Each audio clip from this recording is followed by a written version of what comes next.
Chapter 1, Introduction to Public Speaking. Today we're going to talk about identifying 3 reasons why public speaking is important. We're going to describe the differences between the linear and transactional model of communication, give some examples of components of communication, differentiate between those 3 major types of speeches, and then we'll talk about core competencies. All of this information can be found in your textbook, but here is an overview and a summary and an elaboration of what you're going to read. So, remember, when it comes to fear of public speaking or anxiety or butterflies or however you want to label it, you're not alone. Many people fear public speaking more than they actually fear deep water, spiders, snakes, and death. But anyone can learn to give an effective speech. When you're in a speech class or you're in a communication exchange with another person, people generally are rooting for you. They want you to succeed, and they want to succeed too. So walk in with confidence and know that everybody is rooting for you. Now, here is a great quote that was in your text, but also from the Dalai Lama. Wherever I go meeting the public, spreading a message of human values, spreading a message of harmony is the most important thing.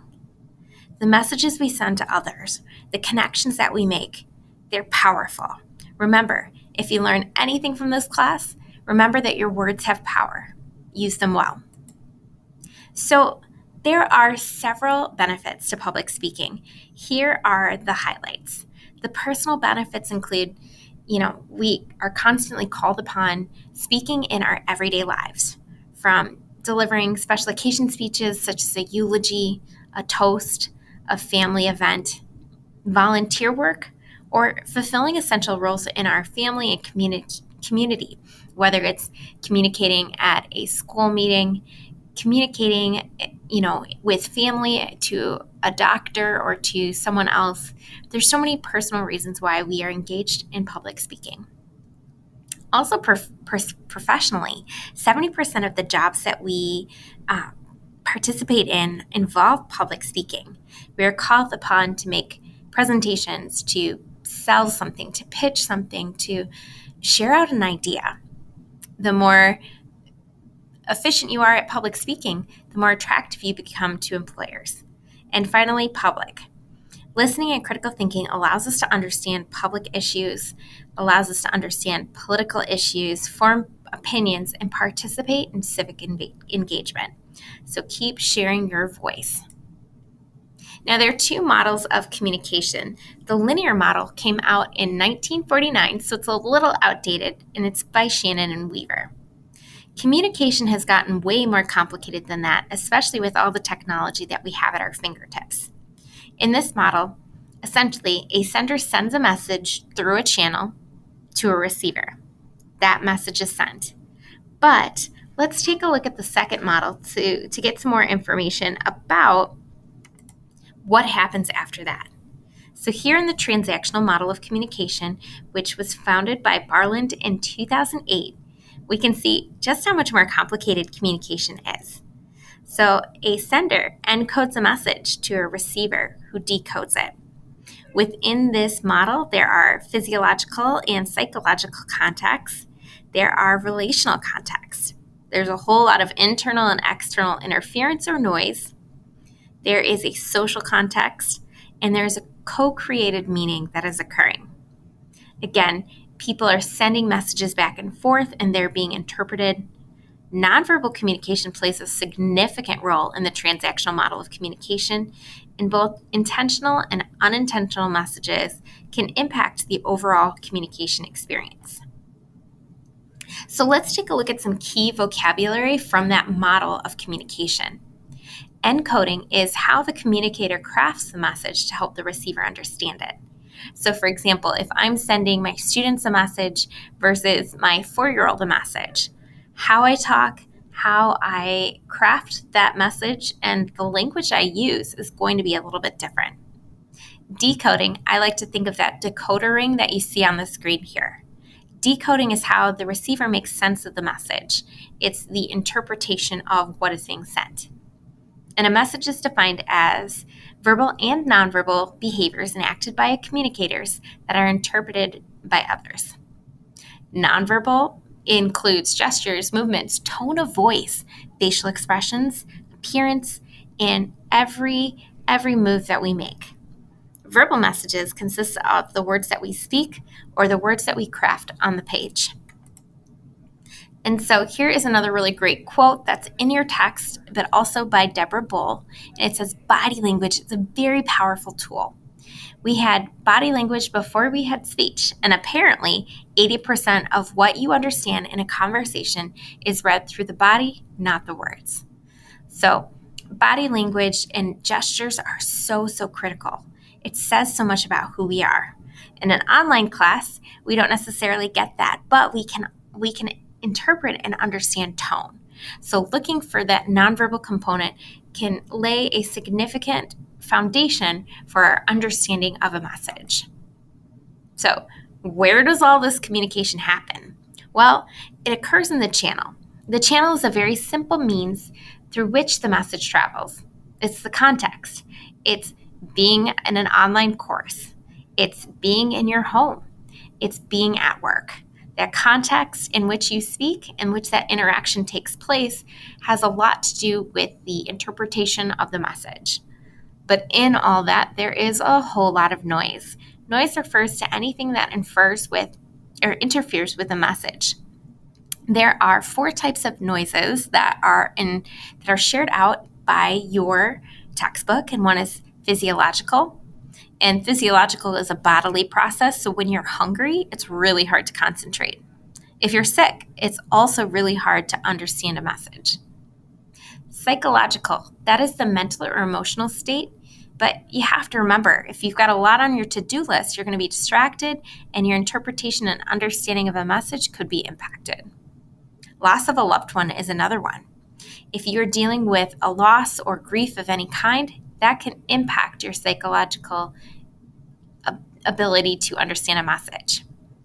Physical, that's the actual sound levels. So if you're in a crowd, if you are in a place where there's a lot of construction and background noise, it's going to be really hard to hear. Cultural is the difference in worldviews. So your culture, your politics, how you are raised can impact how you hear or how you don't hear a message.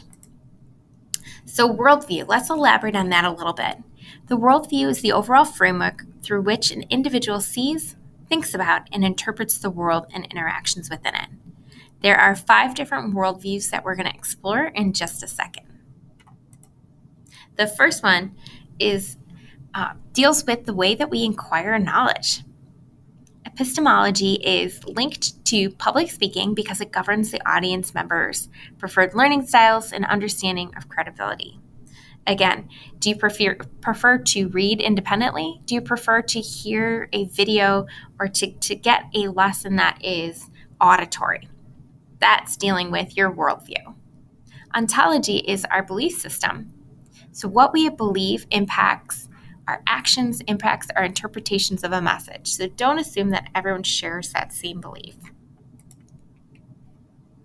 Exology is our value system, what we see as right and wrong, fair and unfair, just. Praxology denotes our preferred method of completing everyday tasks and our approaches to solving problems. So our ability to solve problems impacts our delivery style, our organization, and our choice of technology in which we choose to learn and deliver information. Cosmology signifies the way we see our relationships to the universe. I think that's a picture of my kids there, and I think of how we view our relationships impacts how we communicate. So being responsible to other humans and our power and influence over them impacts our cosmology and in how we view the world. So something to note here is words can be really abstract. Abstract words are words that refer to ideas and concepts that are removed from our reality. Love, justice, freedom, success, those definitions are held in the mind of the receiver of that information. Now, there's a study that shows just how abstract words are. When I say the word tree, I often associate the word tree with a maple tree. Living in Illinois, I think of something that's really leafy and green and tall. But at different times of the year, I might think, when I hear the word tree, Christmas tree. If you live in Hawaii, you might think palm tree. Or if you live in the upper Northwest, maybe you think about those huge redwood trees. So once we understand a little bit about the communication model, recognize that words are abstract and interpreted and sometimes misinterpreted, it's important to think about the different types of speeches that we will give this semester. There are three main purposes to our speaking and our reasons for speaking. And there is this acronym PI that is reflected oftentimes in those three purposes. One is to inform. Often we speak to give information, whether it's giving directions, whether it is disseminating information at work. We are trying to give and receive information. We also persuade on a daily basis, whether it's to convince someone to eat something for dinner or to convince people to invest in your company. Persuasion is huge when it comes to reasons for speaking. And the final one is to commemorate, is to celebrate, or ultimately to entertain. So if you think about each of these three different reasons, there's three different pieces of the pie that allow us to communicate and send message purposefully. Now, the last thing I want to talk about is our speaking competencies. There are 11 that are outlined in your book, so I'm going to review them briefly. Please make sure you're reviewing your book as you are going through week to week as well. So, one, when it comes to public speaking, whether you're informing, persuading, or entertaining, you want to select a topic that's appropriate for your audience. You want to think about who you're speaking to and what the purpose is as you are crafting and creating that topic. You also want to engage. Engagement from the beginning and crafting an introduction is key, and we're going to spend a whole chapter talking about introductions. Organization is also clear, and that's something that we're going to review when it comes to your value speech, which is your first speech that is going to be due soon. We're also going to talk about well-supported ideas. So locating, synthesizing, and employing compelling supporting material is really key. Again, you want to think about your audience and give them reasons why your idea is worth listening to. You also want to have a great conclusion. Good conclusions go full circle, and they begin where they end where they begin. So you want to reinforce that thesis and provide an effective close. Number 6, clear and vivid language. Our words are so powerful and can be so colorful. So demonstrating intentional and careful choice of words is really important. You also want to have suitable vocal expression. If you have energy when you're speaking, people are going to be engaged. Number 8, corresponding nonverbals. When possible, use nonverbals that are appropriate for that verbal message. Whether it's just tone of voice or our gestures, nonverbals are key. Number 9, adapt to the audience. As you're speaking, you want to change to meet the needs of that audience. Reinforce ideas when they seem confused. You also want to utilize effective visual aids, which is another topic we'll talk about later this semester. And finally, make sure that you're convincing in your persuasion. Give credible evidence. Make sure you're following ethics and your reasoning is sound. So all of this makes up the first chapter. I am excited to hear your responses and to work with you more this semester.